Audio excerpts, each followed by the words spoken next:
जय श्री कृष्णा। दोस्तों बहुत ही कम लोग जानते हैं कि जगन्नाथ भगवान के सबसे पहले पुजारी कौन थे। नीलांचल पर्वत में जंगलों में रहने वाले कबीले के सरदार विश्ववसु थे सबसे पहले पुजारी हमारे भगवान जगन्नाथ जी के। और आज हम आपको बताएंगे कि नीलांचल के जंगलों से पुरी तक जगन्नाथ जी कैसे पहुँचे। लेकिन उससे पहले हम आपको बताएंगे थोड़ा सा हमारे जगन्नाथ मंदिर का इतिहास।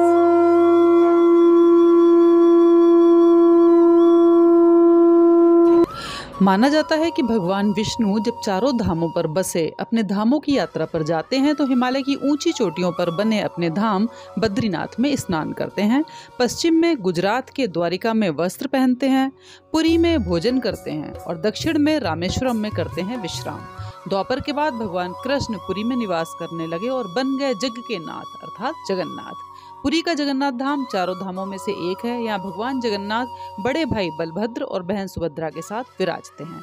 पुराणों में इसे धरती का वैकुंठ कहा गया है। ये भगवान विष्णु के चारों धामों में से एक है। इसे श्री क्षेत्र, श्री पुरुषोत्तम क्षेत्र, शाक क्षेत्र, नीलांचल, नीलगिरी और श्री जगन्नाथपुरी भी कहते हैं। यहाँ लक्ष्मीपति विष्णु ने तरह तरह की लीलाएं की थी। ब्रह्म और स्कंद पुराण के अनुसार यहाँ भगवान विष्णु पुरुषोत्तम नील माधव के रूप में अवतरित हुए और सबर जनजाति के परम पूज्य देवता बन गए।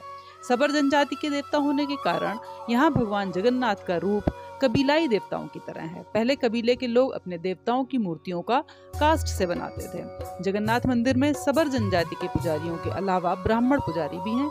ज्येष्ठ पूर्णिमा से आषाढ़ पूर्णिमा तक सबर जाति के दैतापति जगन्नाथ जी की सारी रीतियां करते हैं। पुराणों के अनुसार नीलगिरी में पुरुषोत्तम हरि की पूजा की जाती है। पुरुषोत्तम हरि को यहाँ भगवान राम का रूप माना गया है।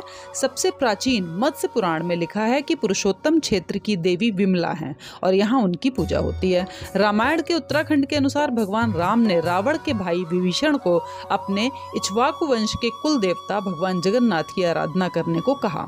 आज भी पुरी के श्री मंदिर में विभीषण वंदापना की परंपरा कायम है। स्कंद पुराण में पुरी धाम का भौगोलिक वर्णन मिलता है। स्कंद पुराण के अनुसार पुरी एक दक्षिणवर्ती शंख की तरह है और ये 5 कोस यानी कि 16 किलोमीटर क्षेत्र में फैला है। माना जाता है कि इसका लगभग 2 कोस क्षेत्र बंगाल की खाड़ी में डूब चुका है। इसका उदर है समुद्र की सुनहरी रेत जिसे महोदधि का पवित्र जल धोता रहता है। सिर वाला क्षेत्र पश्चिम दिशा में है जिसकी रक्षा करते हैं महादेव। शंख के दूसरे घेरे में शिव का दूसरा रूप ब्रह्म कपाल मोचन विराजमान है। माना जाता है कि भगवान ब्रह्मा का एक सिर महादेव की हथेली से चिपक गया था और वह यहीं आकर गिरा था। तभी से यहाँ पर महादेव की ब्रह्म रूप में पूजा करते हैं। शंख के तीसरे व्रत में मां विमला और नाभि स्थल में भगवान जगन्नाथ रथ सिंहासन पर विराजमान हैं। कहा जाता है कि सबसे पहले सबर आदिवासी विश्ववसु ने नील माधव के रूप में जगन्नाथ जी की पूजा की थी। आज भी पुरी के मंदिरों में कई सेवक हैं जिन्हें दैतापति के नाम से जाना जाता है। तो आइए अब हम जानते हैं कि विश्ववसु के पास से जगन्नाथपुरी यानी कि जगन्नाथ भगवान हमारे पुरी धाम में कैसे पहुंचे, इसके पीछे क्या कहानी है। अब हम बात करते हैं इस बारे में। तो कहते हैं राजा इंद्रद्युम्न मालवा के राजा थे जिनके पिता का नाम भारत और माता सुमति थी। राजा इंद्रद्युम्न को सपने में हुए थे जगन्नाथ जी के दर्शन। कई ग्रंथों में राजा इंद्रद्युम्न और उनके यज्ञ के बारे में विस्तार से लिखा गया है। उन्होंने ये कई विशाल यज्ञ किए और एक सरोवर बनवाया। एक रात भगवान विष्णु जी ने उनको सपने में दर्शन दिए और कहा, नीलांचल पर्वत की एक गुफा में मेरी एक मूर्ति है, उसे नील माधव कहते हैं। तुम एक मंदिर बनवाकर उसमें मेरी यह मूर्ति स्थापित कर दो। राजा ने अपने सेवकों को नीलांचल पर्वत की खोज में भेजा। उसमें से एक ब्राह्मण विद्यापति भी थे। जब विद्यापति जंगल में नील माधव की खोज में पहुंचे तो वो जंगल में रास्ता भटक गए और एक शेर ने उनके ऊपर हमला कर दिया। शेर के हमले से उनको बचाया वहां कबीले के सरदार विश्ववसु की बेटी ने। जब विश्ववसु की बेटी ने विद्यापति को बचाया और वह अपने कबीले में लेकर गई तो कबीले के लोगों ने और उसने उनकी बहुत सेवा की और बाद में विद्यापति ठीक हो गए। फिर बाद में विद्यापति और विश्ववसु की बेटी का विवाह कर दिया गया।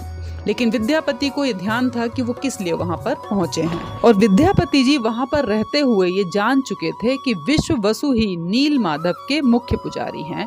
उन्होंने बातों बातों में नील माधव के दर्शन करने की इच्छा जाहिर की। इस पर विश्ववसु ने कहा कि मैं तुम्हें दर्शन तो करवा दूंगा लेकिन तुम्हें रास्ता नहीं देखने दूंगा, तुम्हें आंखों पर पट्टी बांध के वहां तक ले जाऊंगा। इसके लिए विद्यापति जी तैयार हो गए। उनका हृदय तो नहीं मान रहा था लेकिन वो तैयार हो गए उन्होंने होशियारी ये की कि उन्होंने अपने हाथों में सरसों के दाने ले लिए और जब उनको आंख में पट्टी बांधकर गुफा की तरफ ले जाया जा रहा था तो वो रास्ते में उन सरसों के दानों को डालते हुए चले। गुफा के अंदर पहुंच के उनको कराए गए नीलमाधव जी के दर्शन। नीलमाधव को देखकर उनकी आंखें खुली की खुली रह गईं। इतने सुंदर रूप श्री कृष्ण जी का उन्होंने पहली बार देखा था। उनको पट्टी बांधकर वापस लाया गया। थोड़े ही दिन बीतने के बाद जब उन्हें लगा कि अब वो सरसों के दाने पेड़ में बदल गए होंगे तो उन्होंने मन ही मन सोचा कि मैं उसको देख कर आता हूँ और मैं गुफा तक पहुँचता हूँ। ये कहकर वह अपने घर से निकल गए। उनकी पत्नी ने देखा कि जंगल में कहीं रास्ता ना भटक जाए तो वो चुपचाप उनके पीछे पीछे चली गई।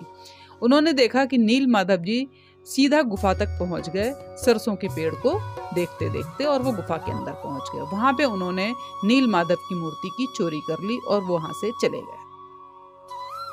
जब ये सारी बात विश्ववसु को पता चली तो उनको बहुत दुख हुआ और जब विद्यापति जी मूर्ति को लेकर भगवान का विग्रह स्वरूप लेकर राजा के पास पहुंचे, राजा इंद्रद्युम्न के पास, तो राजा इंद्रद्युम्न को जैसे ही उन्होंने दिखाना चाहा तो उन्होंने देखा कि वहां से नीलमाधव की मूर्ति गायब हो चुकी थी। नीलमाधव को भी अच्छी नहीं लगी कि वो चोरी करके उनको लेके आए थे।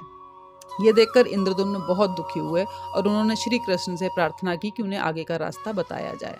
श्री कृष्ण ने उनको पुनः सपने में कहा कि मैं तो वापस जा रहा हूँ नीलमाधव रूप में वन में, लेकिन आपको एक समुद्र में तैरती हुई लकड़ी मिलेगी, उस लकड़ी से तुम मेरी मूर्ति बनाकर मंदिर में स्थापित कर सकते हो।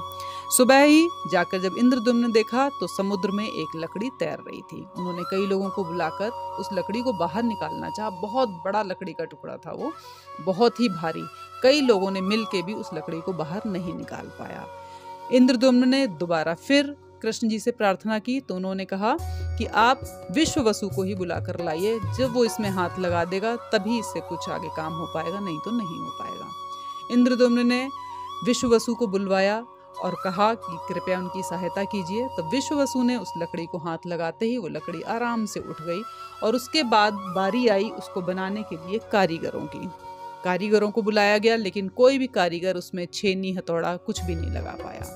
बहुत परेशान हो गए इंद्रद्युम्न और उन्होंने सोचा अब क्या किया जाए। उन्होंने फिर प्रार्थना की श्री कृष्ण जी से और श्री कृष्ण जी ने फिर उनको रास्ता दिखाया और कहा कि कोई ना कोई तुम्हें कारीगर आज अवश्य मिलेगा। तब तीनों लोक के कुशल कारीगर भगवान विश्वकर्मा एक बूढ़े व्यक्ति का रूप धरकर आए। उन्होंने राजा को कहा कि वे नीलमाधव की मूर्ति बना सकते हैं, लेकिन साथ ही उन्होंने अपनी शर्त भी रखी कि वे 21 दिन में मूर्ति बनाएंगे और अकेले में बनाएंगे, कोई भी उनको बनाते हुए नहीं देख सकता। उनकी शर्त मान ली गई। लोगों को आरी छेनी हथौड़ों की आवाजें आती रहीं। राजा इंद्रद्युम्न की रानी गुडिंचा अपने को रोक नहीं पाई। वह दरवाजे के पास गई तो उसे कोई आवाज़ सुनाई नहीं दी। वह घबरा गई। उसे लगा कि बूढ़ा कारीगर मर गया है या उसे कुछ हो गया है। उसने राजा को इसकी सूचना दी। अंदर से कोई आवाज़ सुनाई नहीं दे रही थी तो राजा को भी ऐसा ही लगा। सभी शर्तों को दरकिनार करते हुए राजा ने कमरे का दरवाजा खोलने का आदेश दिया। जैसे ही कमरा खोला गया तो बूढ़ा व्यक्ति गायब था और उसमें 3 अधूरी मूर्तियां मिली, जिसमें भगवान नीलमाधव और उनके भाई के छोटे छोटे हाथ बने थे लेकिन उनकी टांगें नहीं थीं, जबकि सुभद्रा के हाथ पांव बनाए ही नहीं गए थे। राजा ने इसे भगवान की इच्छा मानकर इन्हीं अधूरी मूर्तियों को स्थापित कर दिया। तब से लेकर आज तक तीनों भाई बहन इसी रूप में यहाँ पर विद्यमान हैं। तो दोस्तों ये थी कहानी जगन्नाथ भगवान के पुरी में स्थापित होने की। और आपने यहाँ पे देखा कि किस तरह से विश्ववसु जो कि नीलमाधव के रूप में भगवान को पूजते थे, उनके पास से उनकी गुफा से भगवान के चोरी होने के बाद भगवान स्वयं उनकी गुफा में पहुँच गए और किस तरीके से उन्होंने राजा इंद्रद्युम्न को बार बार स्वप्न में आकर अपने स्थापित होने के रास्ते बताए। तो भगवान इस तरीके से हमारी हमेशा सहायता करते रहते, डायरेक्ट इनडायरेक्ट, प्रत्यक्ष अप्रत्यक्ष, किसी भी रूप में अगर हम उन्हें हृदय से याद करते तो हमारी सहायता अवश्य करते हैं। और दोस्तों जगन्नाथपुरी जगन्नाथ मंदिर से जुड़ी बहुत सारी और भी बातें हम बताएंगे आपको अपने अगले वीडियो में। तो अगर आपको ये स्टोरी अच्छी लगी हो, ये वीडियो अच्छा लगा हो तो प्लीज़ वीडियो को लाइक कीजिएगा, सब्सक्राइब कीजिएगा। मिलते हैं आपको एक नई कहानी के साथ जगन्नाथ भगवान की अगले वीडियो में। जय श्री कृष्णा, जय श्री कृष्णा, जय श्री कृष्णा।